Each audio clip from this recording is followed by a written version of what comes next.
কবরে যাইয়ে যদি কেউ পরিচয় দেয় আমি চরমনাইয়ের মুরিদ, এই পরিচয় কিন্তু কবরে চলবে না।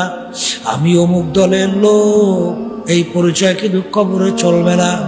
আমি অমুক বংশের লোক, আমি অমুক শিক্ষিত, আমি অমুক অফিসার, আমি অমুক পীর মুফতি মুহাদ্দিস, বাজান এই পরিচয় কিন্তু কবরে চলবে না। সবার জন্য কবরে প্রশ্ন তিনটা, মান রব্বুকা ওয়া মা দীনুকা ওয়া মান নাবিয়ুকা। এই তিন প্রশ্নের ভিতরে তুমি চরমনাই না সালসিনা, না জৈনপুর, না আটরশি, না রাজারবাগ, না দেওয়ানবাগ, না তুমি মাইজভান্ডার, না তুমি বিএনপির লোক, না আওয়ামী লীগের লোক, না তুমি কোন দলের লোক, না কোন বংশের লোক, এই পরিচয় কিন্তু কবরে চলবে না। আমার দাদাজান রহমাতুল্লাহ আলাইহি বলতেন, বাজার আমাদের উদ্দেশ্য হলো গুনার থেকে ফেরা, নেকের কাজ করা, কলম নরম কইরা চোখে পানি নিয়ে আল্লাহর হুকুম মাইরা আল্লাহর হাবিবের তরিকা অনুযায়ী চইলা ঈমানকে মজবুত কইরা দুনিয়া থেকে বিদায় নিয়ে কবরে যাওয়া। বাজার কোনো দলাদলি বুঝে টুঝে না। বাজার কবরে যদি কেউ পরিচয় দাও কোনো কাজ হবে না। যদি হই তুই আল্লাহ রাবী সাল্লাল্লাহু আলাইহি ওয়াসাল্লামের চেয়ে বড় পীর, বড় ওলি, বড় গাউস কুতুব, দুনিয়া থেকেও আসেও না, কোনোদিন আসবেও না। আল্লাহ রাসূল দুনিয়ায় থাকা অবস্থায় তার কলিজার টুকরা সন্তান ফাতেমা রাদিয়াল্লাহু তাআলা আনহা তাকে ইঙ্গিত করে বলছিলেন, ইয়া ফাতেমা তু আনকিজি নাফসাকি মিনান নার। এ ফাতেমা, দুনিয়া থাকা অবস্থায় নিজে আমল করো, জাহান্নামের আগুন থেকে বাঁচো, এরপরে অন্ধকার কবরে যাও, তারপর অন্ধকার কবরে শো। কবরে যদি এই পরিচয় দাও আমি আখিরি জামানার নবীর মেয়ে, আল্লাহ রাসূল সাল্লাল্লাহু আলাইহি ওয়াসাল্লাম বলেন, ফাতেমা রে, এই পরিচয় কবরে কোনো কাজ হবে না। আমার আব্বা রহমাতুল্লাহ আলাইহি বলতেন, বাজার তোমার কবরে তুমি যাবা, আমার কবরে আমি যাব। তোমার কবরের প্রশ্নের উত্তর তুমি দেবা, আমার কবরের প্রশ্নের উত্তর আমি দেব।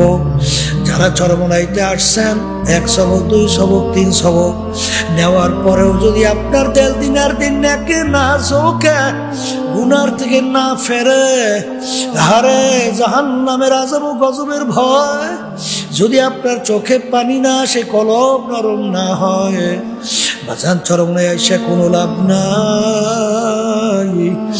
আমি ডাক্তার আপনাদের প্রেসক্রিপশন করছি, আপনাদের এই ঔষধের মাধ্যমে কোনো উপকার হবে না। দৌড়াও দৌড়াও, যে কোনো এক আল্লাহর খাস বান্দার সঙ্গে সম্পর্ক তৈরি করো, গুনার থেকে ফেরো, নেকের কাজ ধরো, চোখে পানি নিয়ে কলম নরম করে ঈমান মজবুত কইরা তারপর দুনিয়ার থেকে বিদায় নিয়ে কবরে রওনা করো।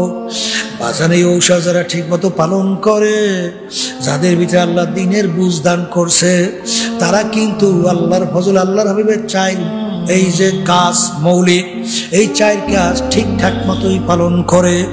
কিন্তু যাদের ভিতরে বাজার আল্লাহর খাস বান্দাদের সঙ্গে সম্পর্ক না রাইখা নিজের মন করা চলে, ওদের মুরব্বি হয়ে যায় কিন্তু শয়তান।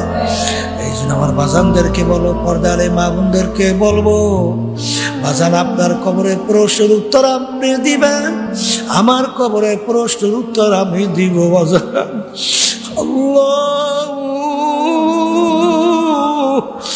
এ দুনিয়ার পাগল, আজকে একটু পেটের ব্যথা সহ্য করা যায় না, একটু মাথার ব্যথা সহ্য করা যায় না, আর ওই জাহান্নামের আগুনের ভিতরে কেমনে জ্বলবা। বাজার এই সূর্যের তাপ কিভাবে সহ্য করবা, কবরের ভিতরে খোদা না খাস্তা 99 বিষাক্ত সাপের কামড় কিভাবে খাওয়া, গুর যদি আর না পারমানকে পিটাবে। আল্লাহ রাব্বুল আলামিন বলে, ও কবরের মাটি, দুনিয়ার ভিতরে ওদেরকে স্বাধীনতা দিয়েছিলাম, আরে পরীক্ষা নেওয়ার জন্যে।